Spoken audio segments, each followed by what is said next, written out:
going to the 2024 season, so as I mentioned earlier, the Raiders are they have them as the third.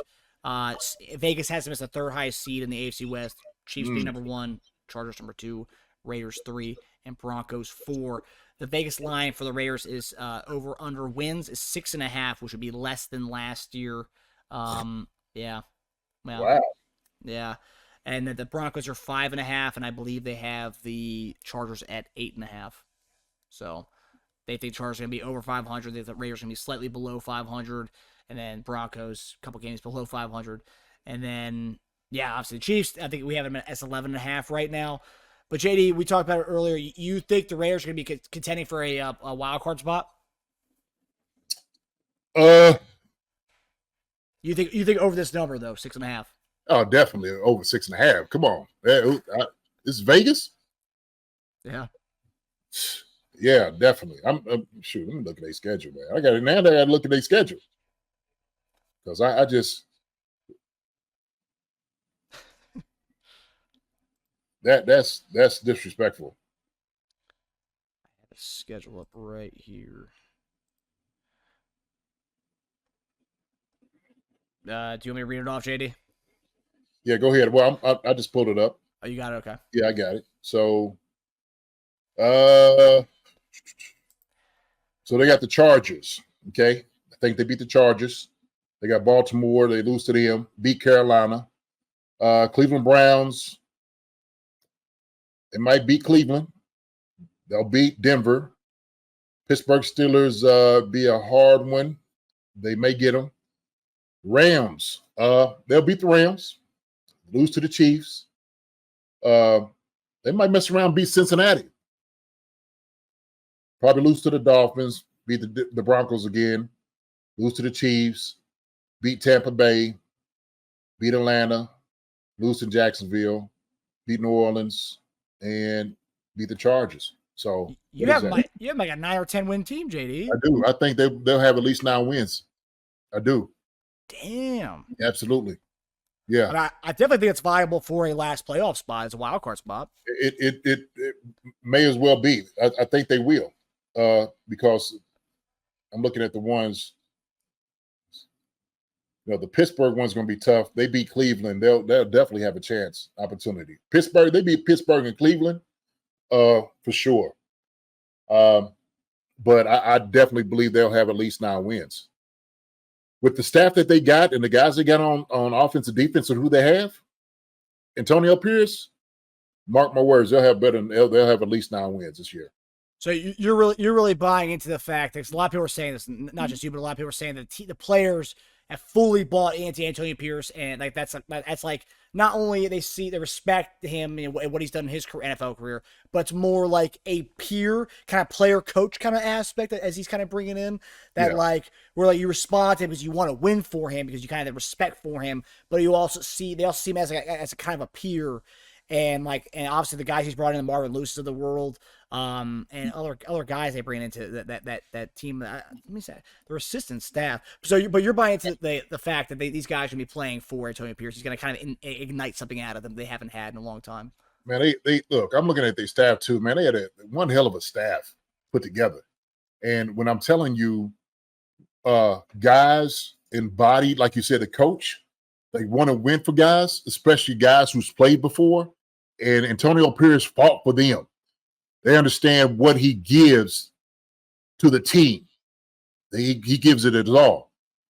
They, without a doubt, will go and run through a brick wall for Antonio Pierce. Period. Bottom line. Week in and week out. Because Antonio Pierce understands the dynamics of playing in the NFL. He understands that. He knows what it means. He knows like the dedication, the hard work guys put in, and he reward them for it. But also, too, they reward him as well. And so it's almost like when you have one heck of a general, okay, and guys just have a little bit more affinity for him than they do somebody else. Antonio Pierce is that guy.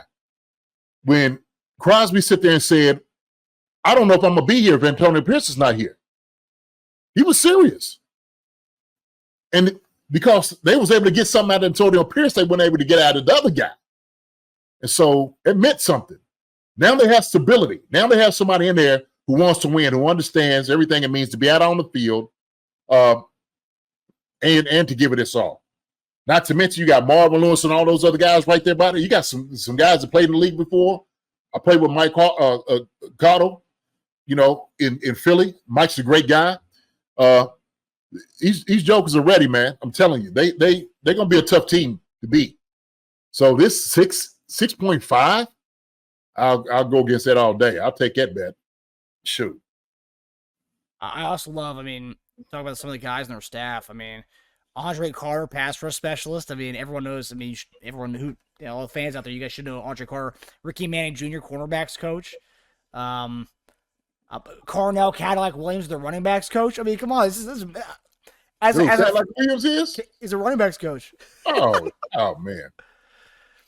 As an NFL fan, because a lot of guys who are playing, they grew up watching these guys. So to see in the DC area, we had the Art Monk football camp, and a lot of former Commanders or Redskins players would come and coach. And it was always like, man, oh my gosh, Charles Mann, Art Monk, Darryl Green, all those guys. That's like a youth camp for these guys, but these are actually their coaches. You got all these NFL these guys who around them. That's awesome. Andre Carr, pass rush specialist. Rob Ryan from. Yeah, Rob Ryan is there. Shoot. Wow, they brought Rob Ryan back. Oh wow, I didn't even know that. And man, Patrick Graham, defensive coordinator. Yeah. So. Yeah, that's a lot of NFL experience in one room. You could speak to how big of a deal that is to have so much NFL experience. Huge experience with these guys, and they're gonna make sure guys are not sleeping. Nobody's gonna be comfortable in that room. Believe me, you got good enough coaches in there to make sure these guys are not gonna be comfortable. They ain't gonna let you just get away with a whole lot because it's not gonna happen. So they're gonna hold each other accountable, just like when you was playing, you gonna hold guys accountable. I'm not talking to you, some guy, because I'm a pencil pusher out here. I actually went out there and I did it.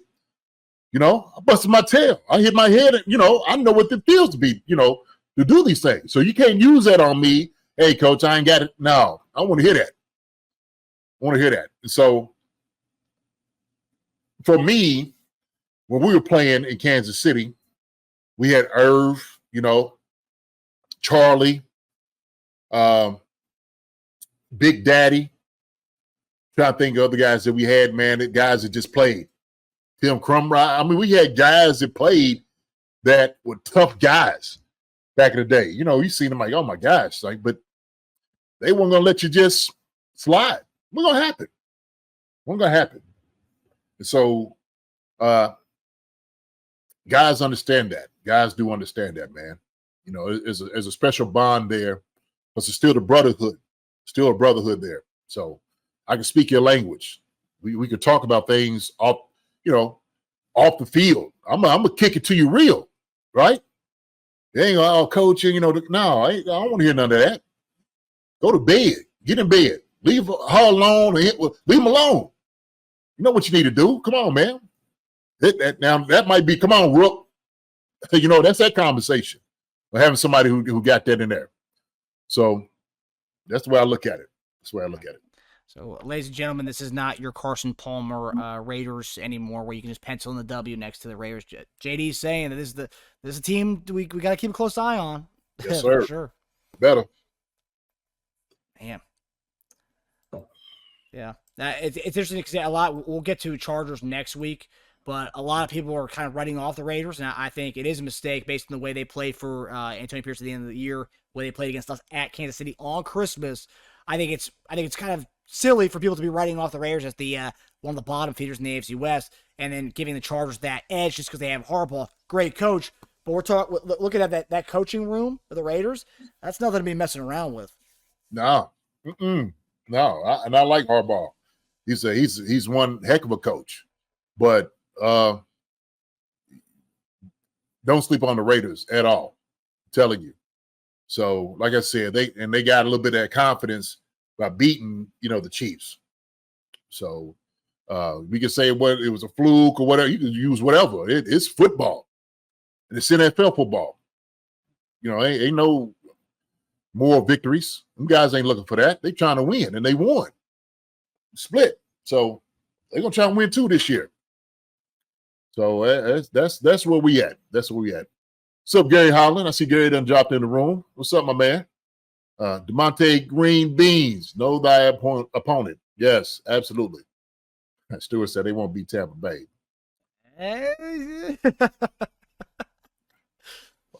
Steve's on the Baker train. Yeah. He's saying that because he lives down there. He's a Philly guy. Stu, you a Philadelphia Eagle guy, Stu. Malibu, Stu. I don't know. After the beating that Baker gave him in that first round of the playoffs, JD, he might be a Tampa guy now. So when he said we planted the flag in their field, they're pissed. Man, you said that, that's Arrowhead West, So they're not going to take that lightly, man. And Wendy, they will use that. They will use that. Okay. Any little thing to motivate them. Anything. And that's something that Pierce, as a coach, to know that since they opened up this stadium, the Raiders have not won a game against Kansas City at that Vegas field. That's going to be something he's been harping on, and that's something he can, as far as a legacy thing, the first Raiders win against the Chiefs, the all-world Chiefs in Las Vegas, you can get that win this year for the first time in that Week 8 game. Tell you what, man, I'd make sure they get a picture of the Chiefs in, planting the field, planting the flag in the field. Boy, I'd be in the meetings. Man, just look at it. Look at it. Look what they did here. They believe in stay home. Look how they talking. You going to stand for that? You think we're going to let that happen again? That is our live and breathe. I'm telling you, Marcus, you should have had me. You should have called me, man. God damn, I would have had y'all ready. So I'm gonna be easy on here, but y'all, damn. Yeah, that was MVS. That person is currently not on the Chiefs anymore, so they can use it all they want. He's not on the team anymore. It's like I'm leaving. I'm out of here. So y'all deal with it. Doo-doo. I gotta say, JD, I'm thinking about your going through their schedule. I'm 9 to 10 wins for the Raiders. Absolutely, 9 at least 9. They're gonna have 9 wins. You heard it here first, JD. So it's interesting to me because you said Browns. When you looked over the Browns, you're like Browns will win that game. But the Pittsburgh game, that's one that you're kind of. So I feel like Cleveland will be a better team than Pittsburgh this year with the quarterback carousel they're about to have themselves in. They're already talking about doing a dual quarterback thing throughout the season. And whenever I hear a team talks about doing a dual quarterback, that's I'm selling. I get it. Pittsburgh, to me, and the only reason is because their defense is still going to be. I think Pittsburgh had a better defense than Cleveland. Okay, we know who Cleveland has, and then offensively, who you got. You got Coop on the outside. And you kind of stop the run game. You can come after Watson. That's what you got to be able to do. So I'm looking at just as far as who they have on the defensive line, who you're going against. So, and the only reason I'm saying that Pittsburgh is, you got Cleveland, Denver, and then Pittsburgh. So the Cleveland and Denver game is going to be tough ones. They got to beat those two. Then they got to go to, then they got Pittsburgh. Shoot. I'm not saying they can't beat them. They might beat Pittsburgh. So we're almost talking, Marcus. We're almost talking 10 wins there. Yeah. Okay? So, shoot, I'm looking at it right here, man. I better go through this again, but I'm 6.6.5 wins. Come on, man. Yeah, I thought that was pretty. It was pretty insulting. I thought it was pretty low. Very insulting. Very insulting. Because they think about it, they ate last year with the quarterback coach who was fired midseason. They bounced around the quarterback situation between Jimmy G, Brian Hoyer, and then Aiden O'Connell, and they still managed to get 8 wins out of that, out of kind of a team in turmoil all season. I mean, Michael Meyer was said a couple weeks ago that he was contemplating not wanting to go to work. And this is a rookie saying that. That's how bad it was in that Josh McDaniels locker room, and that he didn't want to come to work anymore, he said. And that's a rookie saying that. So that's how bad it got, and they still managed to rally to get off 8 wins. So it's like, I think 6.5 over is easy. I don't know 10 wins, but they're gonna get 9. the fact that you're praising the Raiders the way you are, I think I will be buying the Raiders this year because I trust your opinion on a lot of the things we talk about. The fact that you look at that coaching staff, and you also say this too. Look what the Lions did with a similar type of going for former players to be your position coaches, which not a lot of teams don't do that for whatever reason. I don't know why. They usually get someone's son or someone's brother to be a coach of something, but they literally went through a bunch of guys who have played at a high level, and those are their positional coaches, and that's something that we all have to kind of look at and be like, this might be something. And the Lions did it. We took them to the NFC Championship game. But come on, man! I'm telling you, it's a whole different element there when you have those conversations with guys who play the game. So I know this off of experience. I know this when we had guys that played in the locker room. Their conversation was a little bit different. They had a little bit more raw to them. They had a little bit more, I'm going to be in your face. I'm going to check your heart. I'm going to see exactly who you are. And it ain't no fun and games here. It ain't no playtime. We don't care who you are. You ain't did nothing yet. And so it ain't like, we got a young guy come in who's, thinking he's, the big crow, crack of the town. Okay, I'll tell you what. You got to show me first. You ain't did nothing in the NFL. I don't mean nothing. So, and they got some guys, man, that's going to ball. They got some guys that's going to be able to ball, man. So, I the 6.5, man, I don't know what they were thinking, what they're looking at, but the totality of the team, they're going to be ready. They're going to be ready. So, watch out for them. I'm going to put it that way. Okay. Broncos. Yeah, we'll smack him. Same thing with the Chargers. We're gonna smack them. Raiders, they're gonna come after us. That's our rival. We know. It's gonna be blood out there, man. Man, we're gonna be duking it out. It's gonna be a heavyweight bout every single time. I'm telling you, they're gonna be hyped for this game. Both those games, they're gonna be hyped for it. So, I gotta say, as a lifelong Chiefs fan, as a fan who has a brother who's a Raiders fan, to have Chiefs Raiders games means something again. Obviously, yeah. I hope we win, but the fact that they can actually mean something again, potential playoffs on the line for the Raiders, just having them be in games and not have to be whooping them 56-10 in the first half of games, having fourth and 50 like we did when they had Terrell Pryor as their quarterback, to have them. These games be meaningful again. That's a special thing it's good for the NFL. Obviously good for the AFC West, but great for the NFL to have the Raiders kind of relevant again, I would say. Yeah. Oh, no question. No question. So who was Ghost Hunter 1974, Chiefs, Raiders, Chargers, Broncos, order of finish in AFC West this year. I believe it. I see that too. That's kind of where I'm at. Yeah. Yeah, that Broncos Chargers, I think, is going to be, you just never know. You don't know. They got a lot of work to do down there too. Got some new faces. Get those guys going. So, yeah. Well, and we'll talk about the Chargers next year, but I can see them being a 6-win. I know everyone's buying them because they're horrible right now, but I can see them being like a 6-win team. But one of those teams that every game they lost, it's a one possession game. They're right there. Because they got rid of a lot of guys this year to try to restructure and to kind of work out the cap situation they had, and they got rid of a lot of guys in the process of that. And I they have Herbert, Harbaugh, but I think it's going to be a big time adjustment for those guys over there. But I think it's going to be a lot of close losses for the Chargers this upcoming season. In 2 years, 3 years maybe, them vying for the second spot in the AFC West. Hi everybody, thanks for watching. Subscribe here to get the latest from the show. Also, be sure to check out the best clips from Chief Concerns. And if you prefer to listen to the show, subscribe and follow us on Apple Podcasts, Spotify, and anywhere else you get your podcasts.